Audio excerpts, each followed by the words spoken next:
Hello, everybody. Welcome to Tharaldson Ethanol Plant, and we think it's a big day for us, and hopefully you'll learn more about what we are totally trying to accomplish. So, thank you for being here, and I'll let the real speakers follow me. Thank you.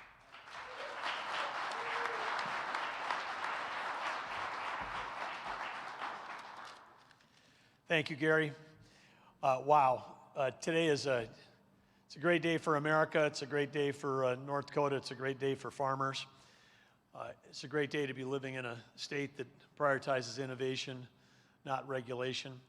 And I tell you why it's a great day. It's a great day because up on the stage up here, we've got represented three families, entrepreneurs, risk takers, innovators, coming from Iowa, Oklahoma, and North Dakota, coming together. It's not often in my career that you get to see three true champions of their industries, innovators that are transforming not just a business, but an industry and therefore the country, have them all three on the stage at the same time, and then have them all three all pulling in the same direction. And that direction they're pulling in is a day that's going to be important for U.S. energy production. It's going to be important for our U.S. energy security. And it's certainly going to be important for environmental stewardship, all three of those things coming together. So this is a giant win-win-win day. You're going to get a chance to hear from all these folks up here, and super excited to be part of this, representing the state of North Dakota. And of course, also here, we've got the best lieutenant governor in the nation, and I mean that sincerely, Lieutenant Governor Brent Sanford.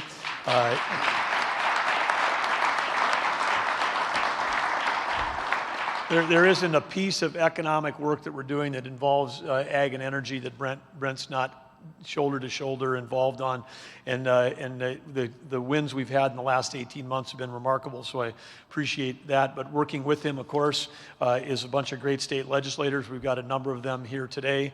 The Senate Minority Leader, Josh Richey, is here from Fargo. Representative Alyssa Mitskog from the Wahpeton area is here. Representative Cindy Schreiber-Beck, also from the Wahpeton area. And then right here in the with hometowns of Castleton, Senator Mark Weber, who I played basketball against in high school, and you can see he had quite an advantage height-wise on that. And then also we've got Representative Michael Howe, who I'm confident will be North Dakota's next Secretary of State. But let's give it up for our great legislators that are here today.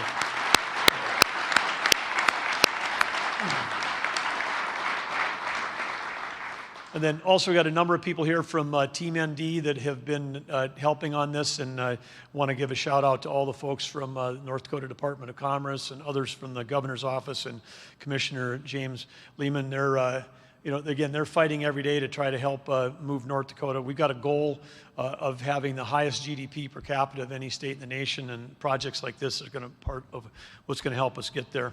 But I want to begin today by thanking the Tharaldson. We got Gary Sr. and Gary Jr. here on stage, but I mean, wow. Think about a lifetime, humble beginnings. Gary Tharaldson, school teacher, Phi-Ed teacher, as the kids say today, his side hustle. His side hustle was, hey, I'm a teacher, but I'm going to build a Super 8 motel in 1982 in Valley City, and that led to an empire across the nation, which he sold. And some people might have just, sold and said, "Hey, I'm moving on, going someplace else." But what has Gary done? He's continued to keep investing in North Dakota, and as he's on his side hustle now is also rebuilding another huge hotel business. I don't know if you're back up to 350 properties like you were the first time, but thank goodness Gary, who loves investing in North Dakota, didn't have to do this, didn't have to build the ethanol plant here. Didn't build a little one, 100 million gallons going to 170 million gallons, continually making improvements in it to improve the processes that are going on here. So he just continues to invest in his home state, and in doing that, providing an incredible market for our farmers. He's kept things going when other plants have shut down around the country. When ethanol wasn't making money, he kept this plant going. He's someone that believes in North Dakota. So I want to just take a moment and thank Gary Sr. and Gary Jr. and their whole team for everything you're doing for our economy, for our state, and for our workforce. So.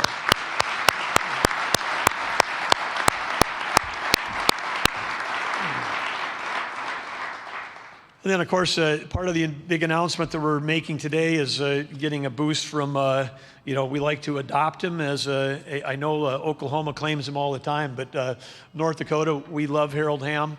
And whether he's pheasant hunting up here or whether he's, going to a UND hockey game, we call him one of our own. We're so pleased to have him. The investments that he's made here in this state, really, really remarkable. And we'll be introducing him later in the program, and I'll have more to say about Harold and his contributions. But Harold, thank you for being here. Thanks for your commitment to this state and everything you're doing here.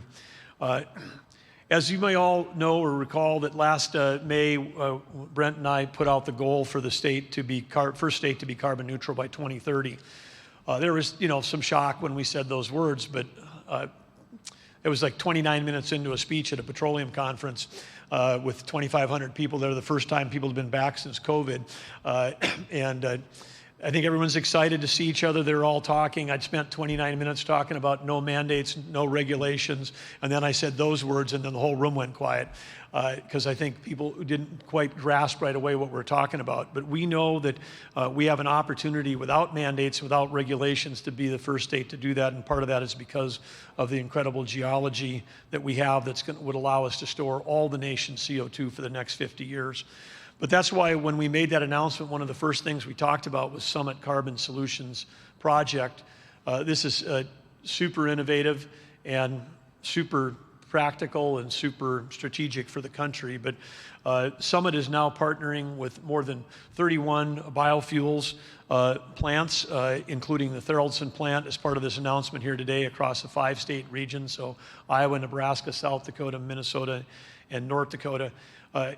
$4.5 billion investment to capture and move that CO2.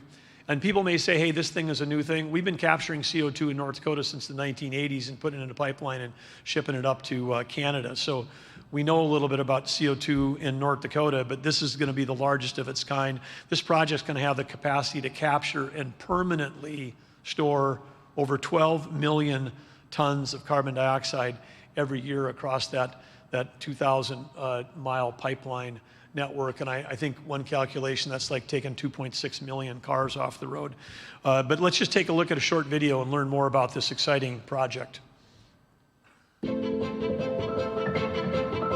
The world is becoming increasingly focused on sustainability to protect our environment and way of life. Ever-growing emissions reduction commitments from governments, industry, and consumers require creative solutions.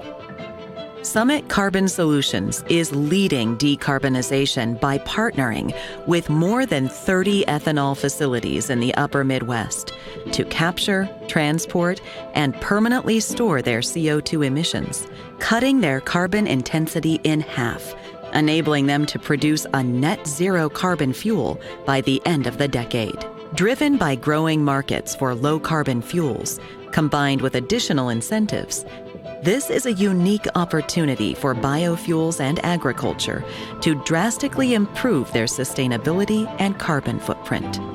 The result is billions of gallons of low-carbon fuels produced by Summit Carbon Solutions ethanol plant partners, which are part of an industry responsible for consuming nearly 40% of the U.S. corn crop every year. Backed by Summit Agricultural Group, a firm with decades of experience in agriculture, renewable fuels, and project development, Summit Carbon Solutions is a truly revolutionary platform capable of capturing, transporting, and storing 12 million metric tons of CO2 per year, which will make it the largest carbon capture and storage project in the world. That's the equivalent of removing emissions from 2.6 million cars each year, or the same amount of carbon stored by 14.7 million acres of forest. Summit Carbon Solutions will construct an infrastructure network connecting industrial facilities to areas suitable for carbon storage. This infrastructure is critical to achieving growing emissions reduction targets. Experts predict that the carbon capture and storage capacity will have to grow by 100 times current levels by 2050 to reach critical emissions goals. The process and technology behind carbon capture and storage has been researched and refined for decades. Today, it's proven and reliable. CO2 is captured from industrial sources such as ethanol fertilizer or power plants. Compressed CO2 is transported through pipelines. CO2 arrives at the injection site in North Dakota and is injected approximately a mile below ground. Finally, CO2 is stored in highly researched geologic formations, where it will stay safely for millions of years. The net result is a substantial reduction in CO2 emissions that would have otherwise gone into the atmosphere. Our $4.5 billion investment across 5 states will create more than 15,000 jobs and have a substantial economic impact on Midwest communities. The carbon reduction opportunity does not end there. Summit Carbon Solutions is pursuing additional opportunities in its drive to become the world's premier carbon management company. The world is increasingly looking for sustainable solutions to lower its carbon footprint. Carbon capture and storage enables meaningful reductions in emissions, utilizing proven technology to improve our environment and make a lasting impact. Summit Carbon Solutions, a safer, cleaner future is in store.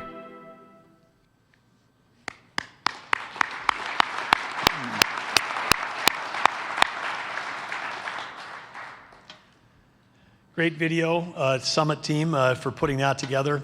But as we are here today with this announcement, the announcement is you look at the banners over here where we got Thoroldson Ethanol and Continental Resources. There's a time when you might not have seen one of the nation's premier oil companies and one of the nation's premier ethanol companies side by side on the stage or working together. But today we're here together because they understand the combination of ag and energy and the synergies and the power that brings. And of course, with combining the considerable resources and the geologic expertise of one of North Dakota's most productive and pioneering gas and oil operators like Continental, with this visionary model of carbon capture, it's a win-win for our farmers, it's a win-win for ethanol plants, it's a win-win for environmental stewardship, and it's a win-win for U.S. energy security. And by capitalizing on this incredible geologic storage capacity that we have, we can not only store all of the CO2 that we have in North Dakota, we can also store our neighbors' CO2, and we can do that by creating jobs. We'll be generating income for North Dakota landowners and strengthening our economy. And of course, as was mentioned in the video, it's not just biofuels. This project will pull the CO2 off of potential to pull it off industrial plants. I know they've already got one fertilizer manufacturer that's lined up. And if, again, farmers are not going to be immune to ESG pressures themselves. And so farmers are going to be looking to have decarbonized inputs like fertilizer as well as decarbonized fuels to run in their tractors to help them lower their own carbon scores regardless of what crop that they're breaking or growing. So anyway, this is fantastic from that standpoint. And when we think about this strategically long term, we talk about North Dakota being in a position to both feed and fuel the world. According to projections from the United Nations, global food production needs to nearly double. So we got to figure out a way to grow more food, grow more protein, and do that with less carbon intensity. We know that there's going to be increasing demands for energy. We've got to figure out a way to do that in a carbon-constrained world. And at the same time, we've got an ESG investment, which sometimes is driving capital away from the two largest industries of ag and energy in a time when those industries need them most. So again, these entrepreneurs that are stepping up and investing in these kinds of projects, I think are the real heroes of the American economy. They're the ones that are really taking the steps. It's not what government says, it's not government policy. It's folks like the three of these that are up here with Summit and Thoroldson and Continental putting their dollars towards projects that are actually making a difference right now today.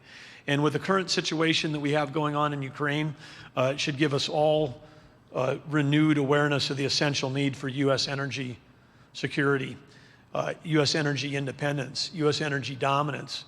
I mean, if you're going to say, hey, if you can't separate foreign policy from U.S. energy policy, if you're going to have one sentence that described what would make the world a safer place and make our environment cleaner, It would be simply the U.S.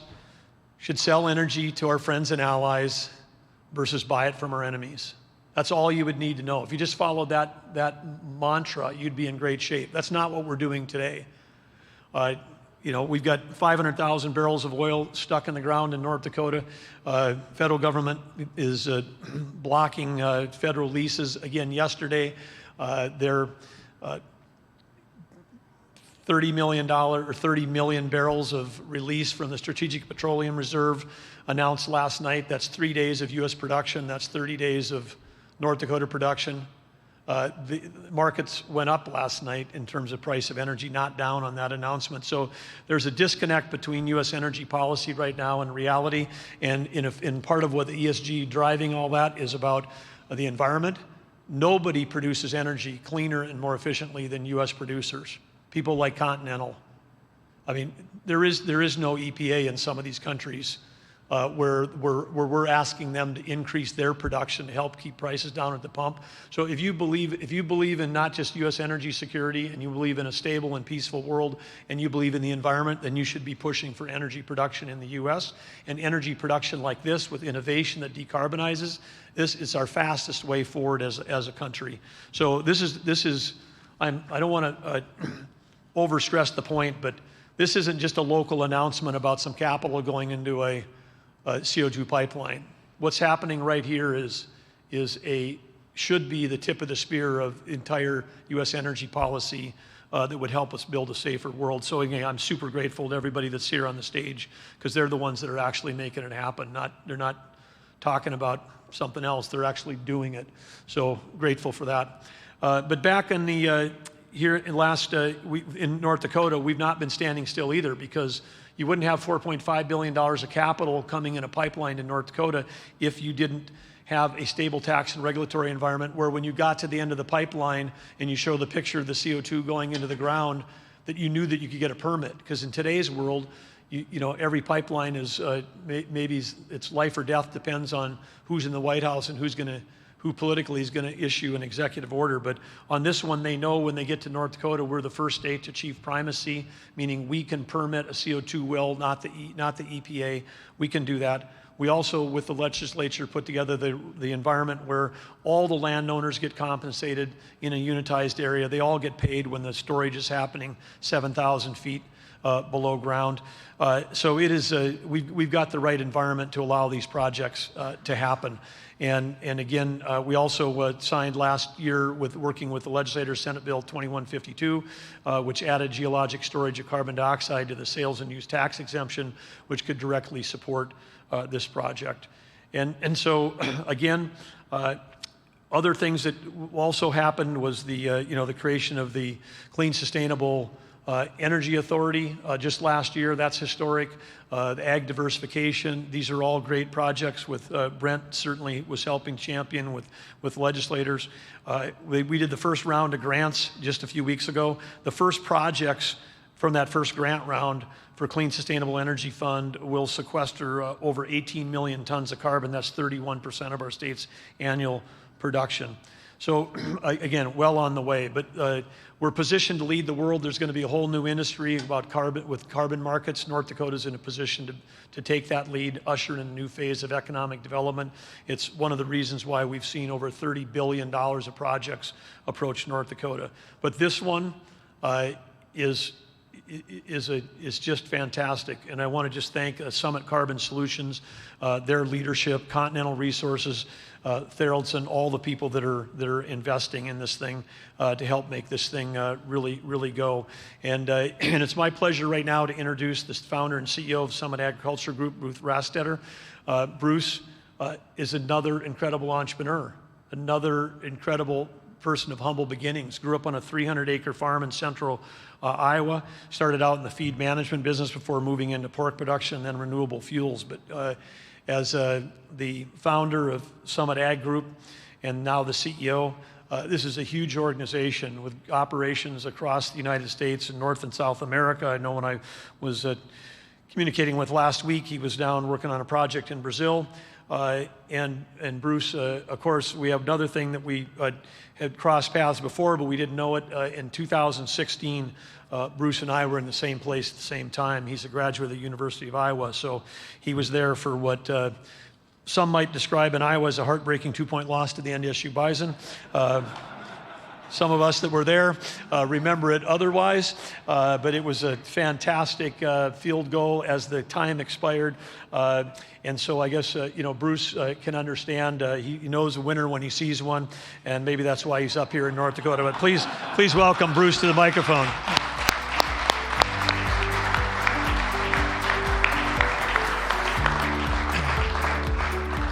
Thank you, Governor. And somehow I knew you'd bring up that game. And I was in Kinnick Stadium that day, and some went home happy and stayed in Iowa City much longer than the rest of us when we left. But it's really terrific to be here. And a couple of things that I want to take care of right away. First of all, I want to thank Gary Tharaldson and for his leadership. But a number of you in North Dakota know Gary. And I think one of the neat things about doing projects like this, you get to meet some incredible people.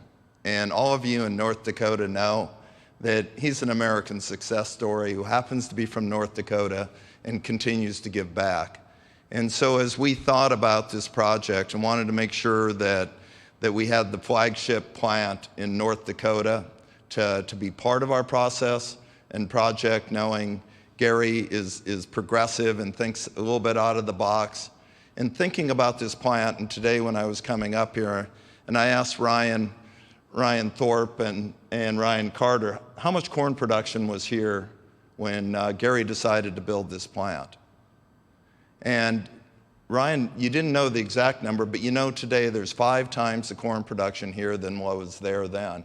And for some of us that built plants in Iowa with massive amount of corn right around us, that was a pretty safe bet. And Gary wanted to invest in North Dakota, believing in spending this money and capital on this plant, that the investment in the plant creating domestic markets for agriculture would help grow production, and also believing in the biotechnology side that would happen. And beyond that, I think he's a guy who hasn't forgotten where he's grown up at, continues to give back to the state. So thank you, Gary, for being part of this and being one of our plants.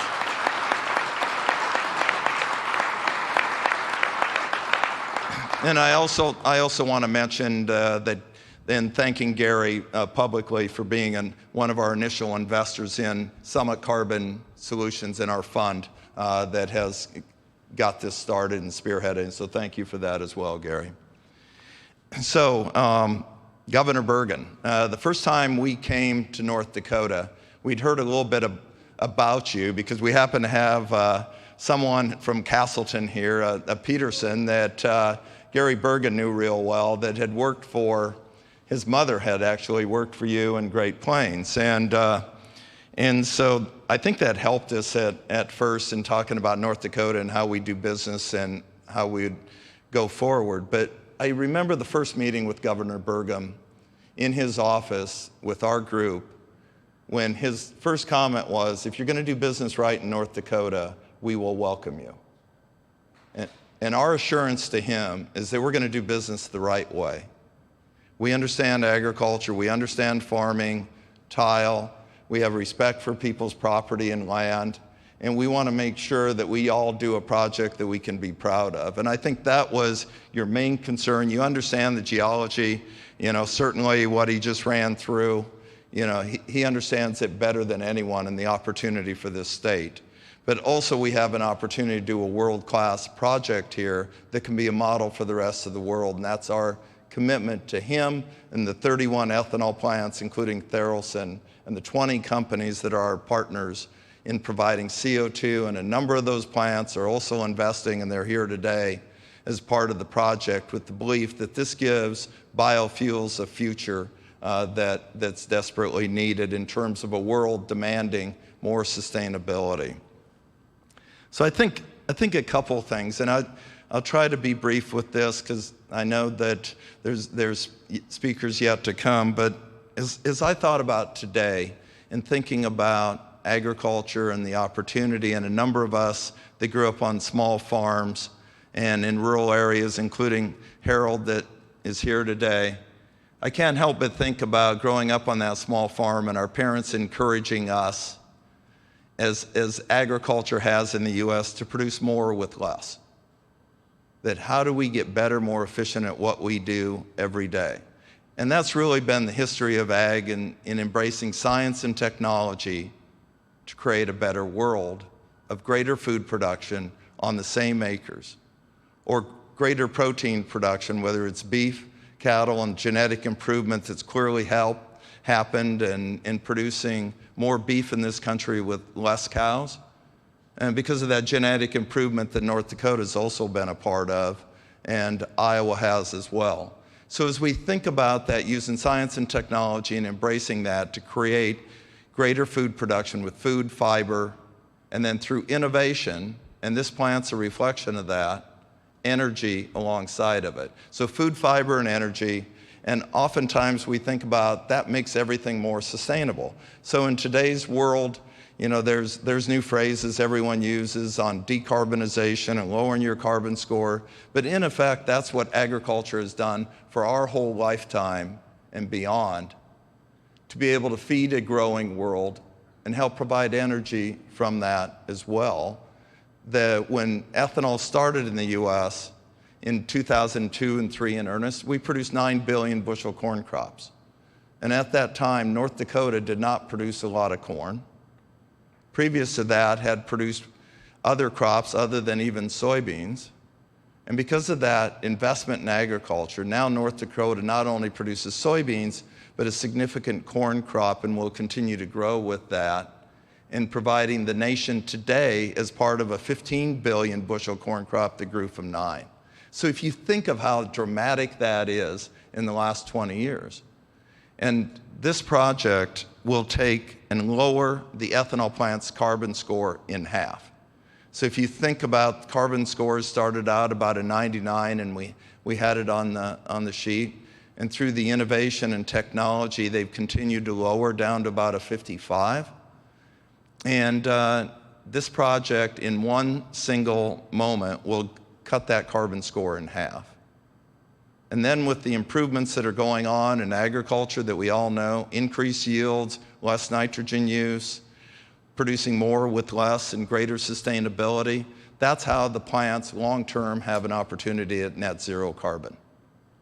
And with that, as we thought about this project, and back to the commitment to the governor, we will make sure that we learn from past mistakes, and I think that in business you need to do that, on making sure that you make improvement on everything you do. And so Ellington is here on drainage.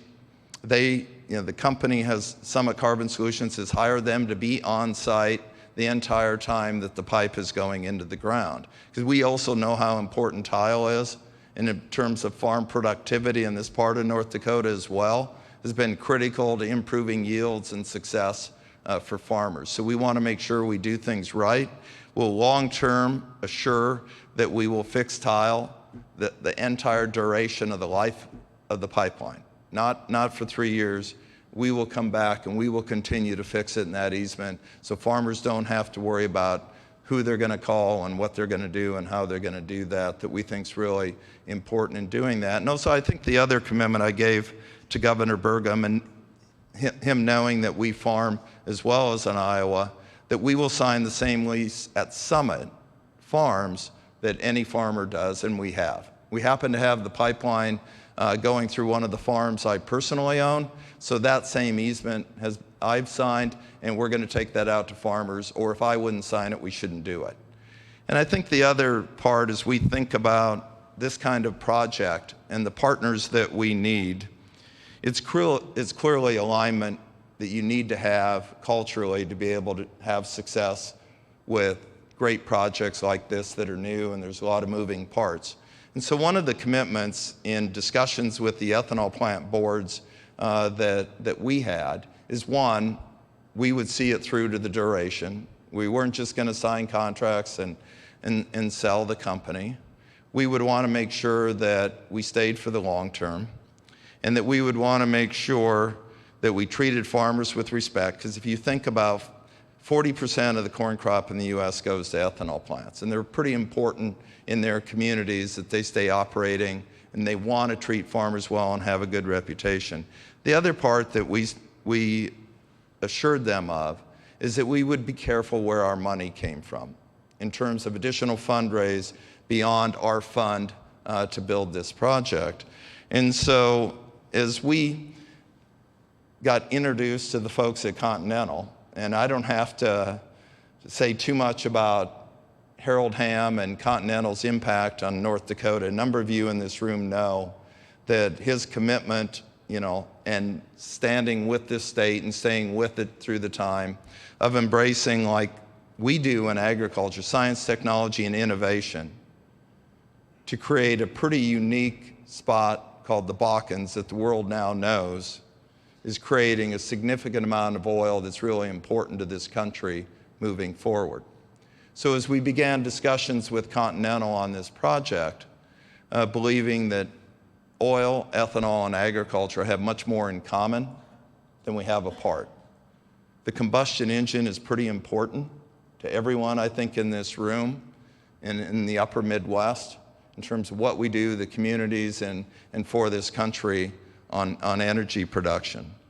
And I think what we clearly saw in the Continental Group is a vision that matched our vision, that how can we do common sense projects that help decarbonize and make the world more sustainable in terms of a transition fuel that we exist today that we can do with the technology that exists today and moving forward.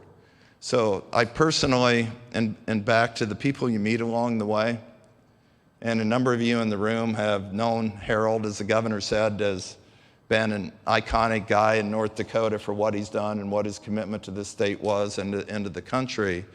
I'm really excited about the opportunity that we have at Summit Carbon Solutions to team up with Continental on a $250 million investment that they are going to do in Summit Carbon Solutions to help put their shoulder and their expertise and their knowledge behind creating what will be a world-class project.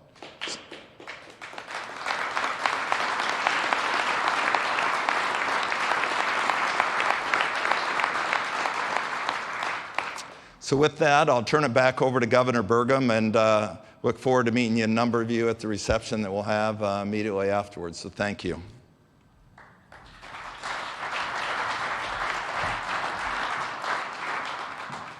Thank you, Bruce. As Bruce just said, our next speaker's name is synonymous with oil and gas development, not just in North Dakota, but really as the innovator that drove the change that on horizontal drilling and all that innovation that really led back towards the U.S. energy independence. It's hard to think back, but as recently as 2005, 2006, 2007, 2008, our nation was looking at charts that showed oil and gas production declining permanently, and that set a lot of policy ideas in motion. Harold's an innovator, he's a risk taker, he's an entrepreneur, and he put his money where his ideas are, and the work that he did helped really create the explosion, not just in North Dakota, but in all the shale plays in across America, and that drove the U.S. back up to energy independence. It kept gas prices low. It drove manufacturing jobs back to the U.S. Prior to COVID, our economy had never been in better shape, and if there's one person that I think that could get credit for that, it would be Harold Hamm. And so it's fantastic to have him here. He started Continental Resources in 1967 at age 21, but a lot had gone on in Harold's life before that. I think people know the story, but talk about a true American success story, the humble beginnings. Youngest of 13 people, Oklahoma sharecroppers. His mother passed away at age 18, but he'd already been out of the house working on his own for 2 years when that happened. So overcoming enormous hardships and starting this company at a very young age, and that was 55 years ago. I don't know what Harold Hamm at 21, I'm not sure I would have been able to keep up with that, because he's hard to keep up with now today. But he's always pushing forward, always pioneering, always driving forward, and it's just fantastic what he's done for this country, what he's done for North Dakota, not just in terms of his investment in jobs and development, but what he's doing at our university level. 2 major universities that are really driving their engineering schools forward because of his support. The Harold Ham School of Geology and Geologic Engineering at the University of North Dakota, named after him.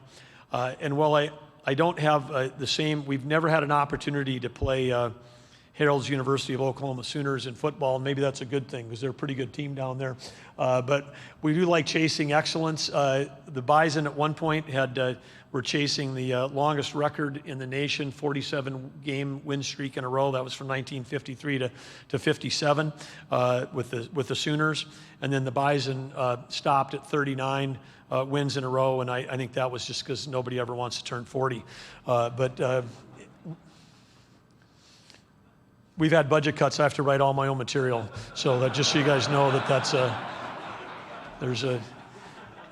but anyway, let's give a warm North Dakota welcome to the man that revolutionized the U.S. energy industry, Mr. Harold Ham.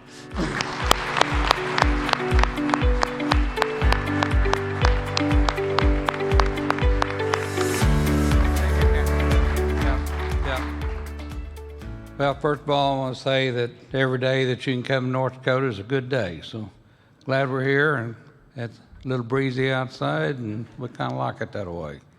So anyway, I was thinking about this project that, in its beginnings, and I thought, well, carbon capture certainly needs to happen. It's the right time for that, carbon capture and storage.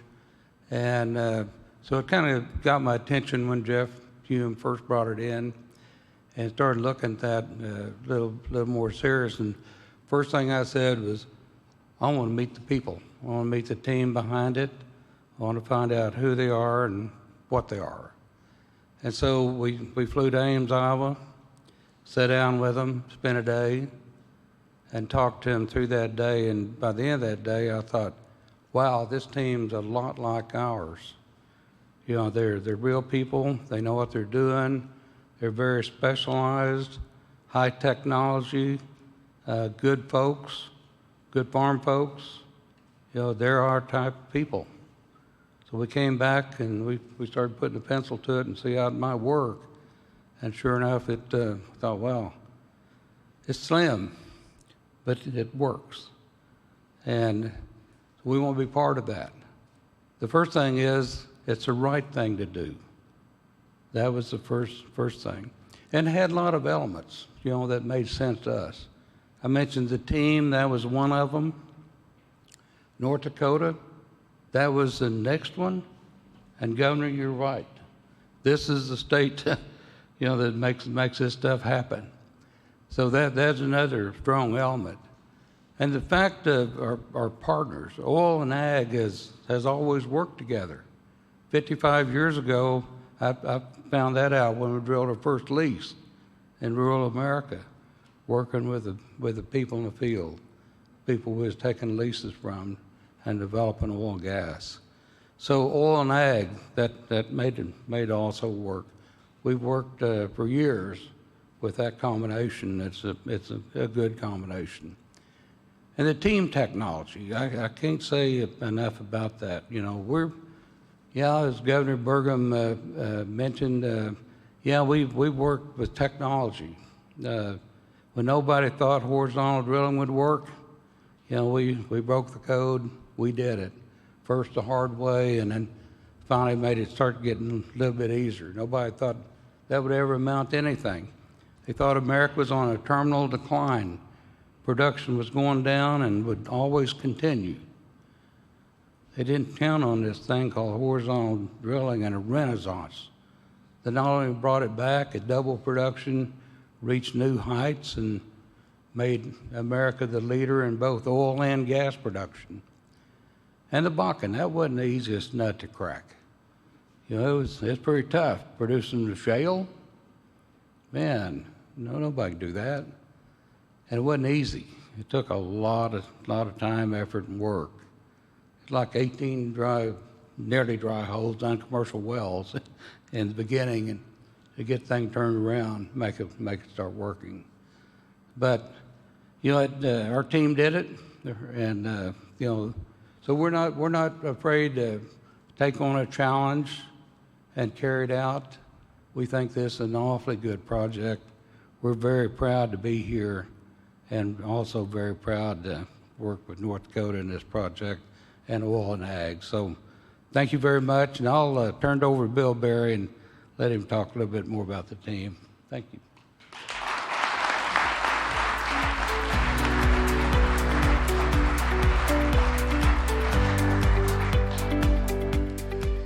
In addition to Harold, we're pleased to have Bill Berry, CEO of Continental Resources here. He's got more than 3 decades of experience in oil and gas, and great to have him part of the Continental team, and great to have you back in North Dakota. Bill, take it away.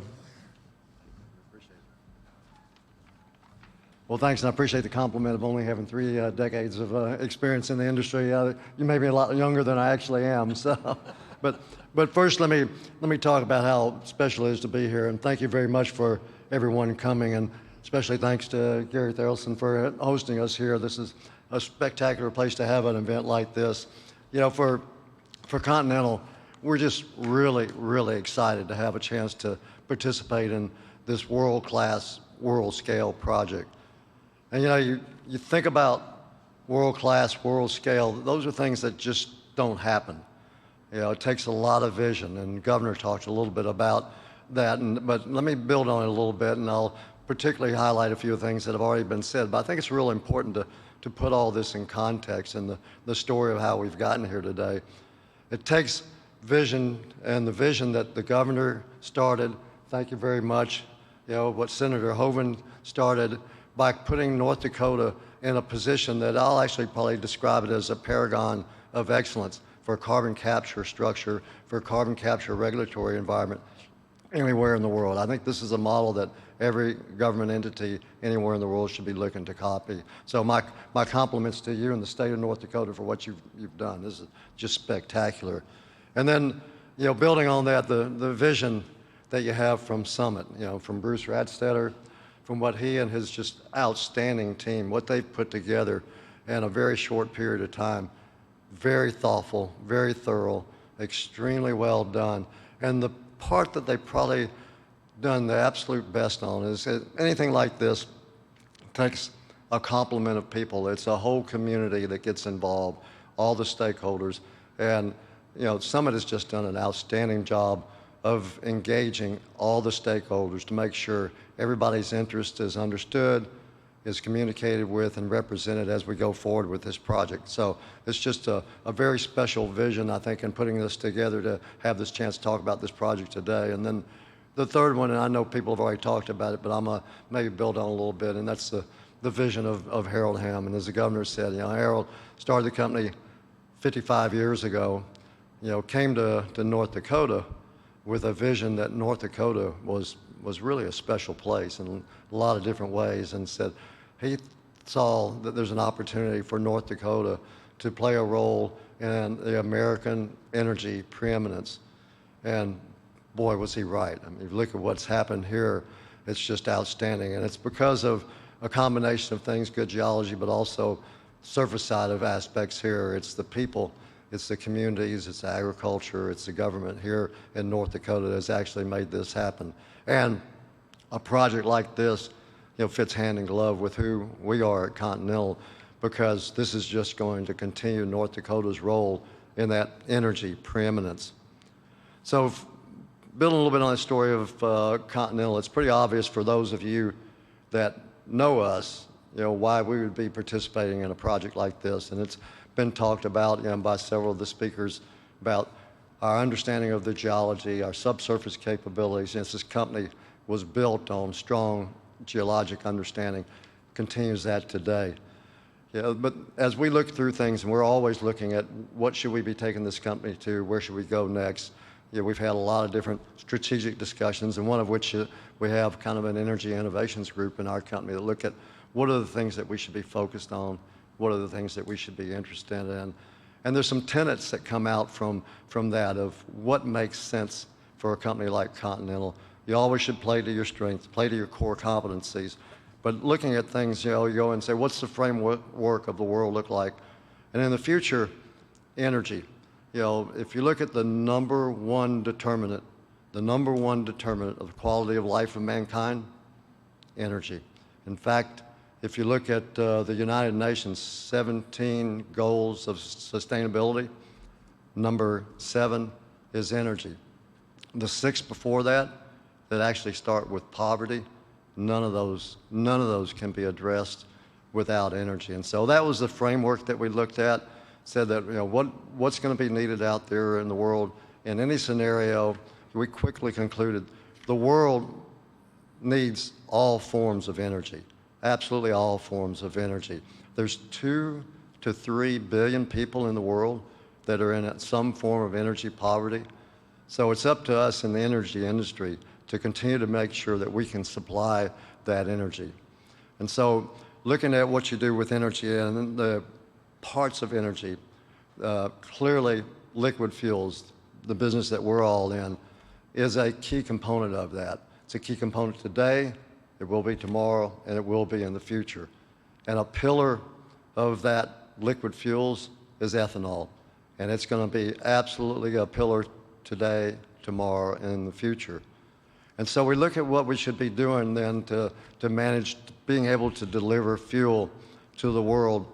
We've always had in our company, as Harold mentioned, a really strong ESG structure. Everything we've looked at and how we manage everything from the day this company was founded is what's the right way to do this. And all fuels, absolutely all fuels, have some type of emission, some type of waste byproduct. It may be solid, it may be liquid, it may be gas. All fuels have some type of emission characteristic. We know what it is with liquid fuels, it's greenhouse gas. We know what we need to be doing with greenhouse gas, and that's one of our tenets, one of the pillars of our company is we completely embrace going in and try to do everything we can to minimize and mitigate greenhouse gas intensity. Greenhouse gas reduction is something we talk about all the time. And as you look at, okay, what do you then do with this? The world needs energy. The world needs liquid fuels. The world needs ethanol. You have to address greenhouse gas. Then what's the right way to do that? And the only way to address that, and this is what we quickly concluded, and it's something that all of you conclude every day of your life and everything you do, it's capital stewardship. All of us look at what's the right way to do things. You want the biggest bang for the buck. You want to go in, you have a finite resource, and we all have finite resources, be it individuals, companies, countries. There's just so much money to spend. And so if you have $1,000 that you could spend to go and capture greenhouse gas, and you could capture 1 ton, would you do that job, or would you do that approach, or would you do another approach that might capture 10 or 15 tons? Well, it's pretty easy what you do. You would always go and embrace capital efficiency. And so that's the thematic approach that we've taken, and and this has been studied lots of places, lots of different analysis around the world. The best way, the most capital efficient way to capture carbon dioxide, to capture greenhouse gas, is from ethanol plants. So early on, we started saying that there's an opportunity for us to go in and make a big impact to the world by going in and trying to address what we can do to take greenhouse gas out, something we need to do, something all of us need to look at. And the Midwest ethanol producers that we're looking at here, the geology of North Dakota, of course, our understanding of that, it was pretty easy for us to say, this is where we need to be, this is the project that we need to be involved in. And so, we've got the structure in place here. The state leadership is providing great guidance and structure to build a project like this. We have the farmers that want this to happen. We have the world that needs the energy. So this is a project that from our perspective, it was an obvious thing for Continental to participate in, a wonderfully world-class project. And by world-class, I mean this is world-class. To put that in context, today there's maybe 45 million tons per year that are being captured and injected in the world. So you've seen the numbers here, 12 million tons. That's close to 25% increase in the worldwide capacity. Now that's just a start. The EIA has said that 15%. of the entire greenhouse gas in the world needs to be captured and sequestered. So carbon capture projects need to go out there. This is a very small part, but it's the first step. It's not the last step, and it's a step that hopefully other companies, other countries will continue to embrace. So for Continental, we're just delighted to be here. It's the right project. It's with the right teams in the right states at the right time. And we really look forward to participating in this. And what I really look forward to is just a few short years from now, having a chance to be possibly right back here with all of you celebrating the start of first operations. So thank you very much.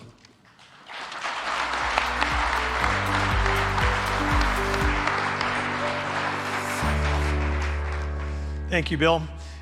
We wouldn't be standing here today without the work of our predecessors, and it began with the team at North Dakota and the private sector in 2008, 2009, 2010, when now Senator Hoeven was then Governor Hoeven.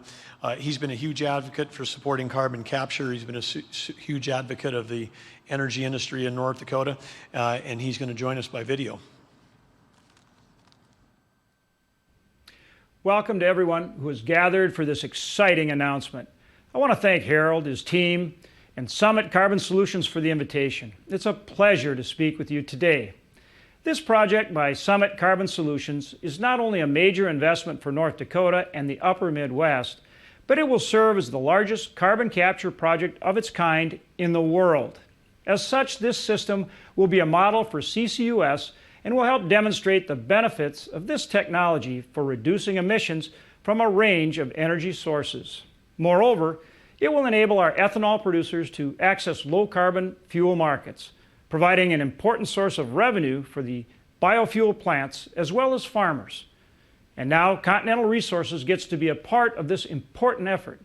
Harold's company has a long history of investment and innovation in North Dakota. And the $250 million they are contributing to Summit's project demonstrates their continued commitment to the energy future of our state and nation. Thank you to both Summit and Continental for moving this vital project forward. At the same time, it's important to remember how we got to the point where such a project is even possible. Major investments like this don't just happen. It takes the right legal, regulatory, and tax environment, and in North Dakota, we're way ahead of the curve. We've been working to make this possible for more than 14 years. In 2008, as governor, I put together a plan for the necessary legal and regulatory framework to safely capture and store CO2.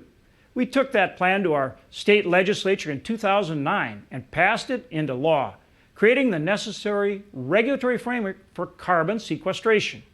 As senator, I worked to secure the necessary EPA approvals for North Dakota as well. We're now one of only 2 states in the nation with this authority. We not only have the necessary geology, but we also have all state and regulatory approvals necessary to safely secure and store CO2. With that authority in place, we went to work on the 45Q tax credit, which provides an important revenue stream for CCUS projects up to $50 per ton of permanently stored CO2. We passed legislation to reform and expand this important tax incentive, and then worked closely with the Trump administration to finalize the 45Q regulations. Moving forward, we're prioritizing the need to enhance the 45Q tax credit, including by providing a direct payment option and by increasing its value. These efforts are about empowering our nation to produce more energy with better environmental stewardship.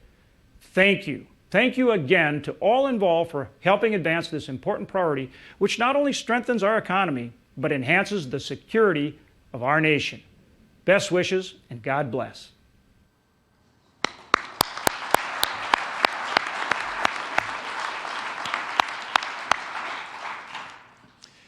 I want to close with gratitude, and I'll start with, again, thanking Senator Hoeven. As he shared on the video here, he's been a champion of this for 14 years. We wouldn't be here without him where we are today. I think it goes without saying he's in a very powerful position nationally where he sits in the U.S. Senate. It's important that we all make sure that he returns there and continues the work that he's doing on ag approps, foreign affairs, stuff he does for veterans across the board, agriculture, energy. Really important that we get him back in there. So again, thank you, John, for everything you're doing. Thanks for joining us by video. I want to close again with gratitude for the groups that are here on stage, and obviously Harold and Bill. Your investment in this is fantastic. It sends a signal to the entire oil industry, and Bill, when you were talking up here, I was like, that's music to my ears. Here's a guy that's making decisions based on strategy and on economics. And when he said this is the right project, he's talking about that the economics are right for this to happen. And it does help ag and energy, as Harold said. So great to have them here. Great to have that capital investment. And Bruce, your remarks, really heartfelt. I know you grew up in an ag background. You're still farming. Your comments about doing it the right way with landowners, with easements, means a ton to everybody here in North Dakota. And I know that from our first conversation, you're someone that we can count on. You're smart enough to hire local kids to help run your company when you got a Peterson from Prosper helping do that. That's a smart move. So anyway, we're super grateful to have you here, and thanks again for your risk-taking to help build out what will be the largest project in the world and do that. And we're really pleased to be here today. And lastly, we want to thank our hosts. Fantastic venue, fantastic effort. And again, Gary Sr., Gary Jr., and the whole Tharaldson team. We know that you wouldn't have had to build this plant. We know that this is a business that's highly cyclical and a ton of risk in it, goes up and down. But man, you're building a world-class facility here, and it's a great place to showcase what can be done as we decarbonize biofuels and really set a great course for our whole nation in terms of energy policy and an energy future. So again, for those that are in the audience today, I know we got a lot of local leaders, whether it's economic development, university, power companies that are here that are also working on really large carbon capture work. I just want to say thank you, because if you're here in the audience today or if you're watching online, you're an important part of this. So thank you for being here. Thanks for all you're doing. Thanks for helping this team on stage, these great entrepreneurs and innovators that are really paving the way for the U.S. and for the world in terms of both security, energy security, foreign policy, and environmental policy. It's happening right here. It's not happening in Washington, D.C., and you're part of something big if you're listening in today. So let's give it up for these folks. And again, thanks to our host, Tharaldson. Way to go.